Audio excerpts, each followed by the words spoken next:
Hey yo, football fans, it's another great year. Fantasy football fiends, grab your beer. Giving you the best draft tips for all your picks. Starts and sits to the waiver wire fix. From mock drafts galore to stats that's hardcore. Triple F does it all, have y'all screaming more. So sit back, relax, let the experts prevail. JT Magnum, Siggy Guns never fail. What's up, Magnum Sports Network fans? Siggy and I are back for another year of fantasy football. Fantasy football fiends are back, and we are excited to bring you some content. Finally, some players. The preseason's going on. We're in week 3?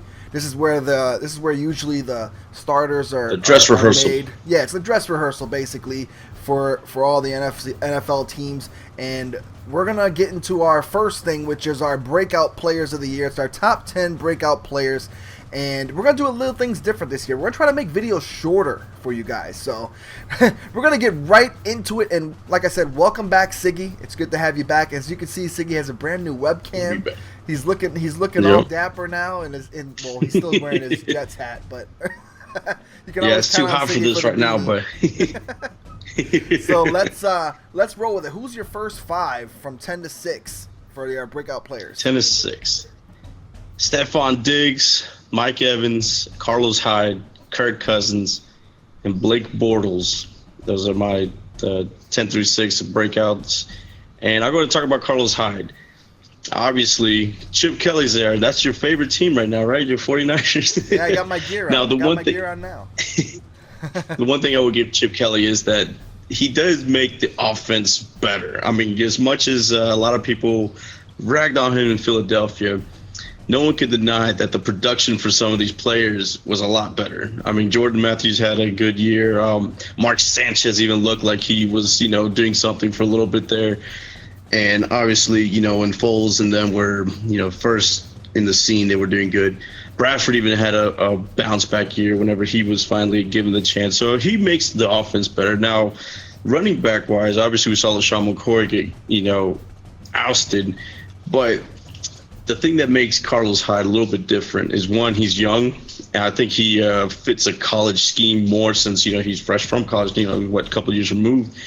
And I just think that he's going to go ahead and open up the catching game into his repertoire, because that's something they really didn't do last year. And if it is, which I'm assuming it is, you're the one that's the 49er expert, but if it's Kaepernick, he's not afraid to do some screens and dump offs and things like that, given the chance. Obviously, whenever what's-his-face was there, he was really doing the pistol when he was most effective. But I think Carlos Hyde can have a complete role now, catching out of the backfield, running the ball, and a high-powered offense. I think this is somebody that should have a breakout season. Yeah, he ran that. He pretty much was very, very comfortable with that offense. He said he ran that offense at college as well. So, or variations of that offense, of course, because everybody has different terminology and stuff like that. But yeah, he looks like he's poised for a breakout year. He is actually also in my top 10 to 5. Mine are Duke Johnson at number 10, Kobe Fleener at number 9, Ladarius Green at number 8, Michael Floyd at number 7, and Carlos Hyde at number 6. We'll talk about Michael Floyd from the Cardinals. Contract year. Whenever you hear the words contract year, and especially in that kind of offense with Carson Palmer, Larry Fitzgerald, David Johnson, they have a stable of wide receivers, a guy that broke out last year in J.J. Nelson, and of course there's John Brown. When you have receivers like that and your guy's in a contract year, he's going to put out. And towards the end of the year, he started to come on again, and he started to play well. So we'll see what Michael Floyd can do this year. I think he's going to have another over 1,000-yard season, probably at least over 7 or 8 touchdowns. And when we mention also breakouts, we also mention stats better than last year, meaning stats a lot better than last year. So I think he's going to break out this year. Last year he had an injury. I think something was wrong with his hand. I think he either broke his hand or broke something last year, and he was out for a little while. But then he came back and he played strong towards the end of the year. But I think he's poised for a great season, especially when he's trying to get that big money, and they're handing out big money this past year in free agency. So we'll see. But who's your last 5? Last 5: Allen Robinson, Brandon Cooks, Keenan Allen, Lamar Miller, and David Johnson. I'll go ahead, since David Johnson is my number 1, I'll go ahead and talk about him. So we've done this for a couple of times, or a couple of seasons now, and I talked about how great I think it was last year, Antonio Brown was doing. Sure enough, he tore it up. David Johnson was probably the best running back from week, I think, 10 through 16, or as far as your fantasy goes, your last 4 or 5 games, he was tearing it up.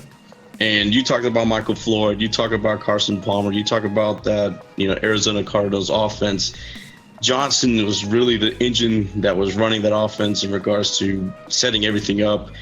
And it's going to be very interesting to see just what kind of stats he can put up in this offense. A full season, no question about it. You don't have to worry about Chris Johnson anymore. I mean, they're still there, don't get me wrong, but this isn't somebody that's going to be taking carries or stealing starts like he did last year. So a full season with David Johnson, breakout year. This should be a very, very good year for him. I'm thinking at least 1,500 yards, way over 10 touchdowns for rushing. And he's going to have a lot of catches too. So PPR league, this is the guy you want.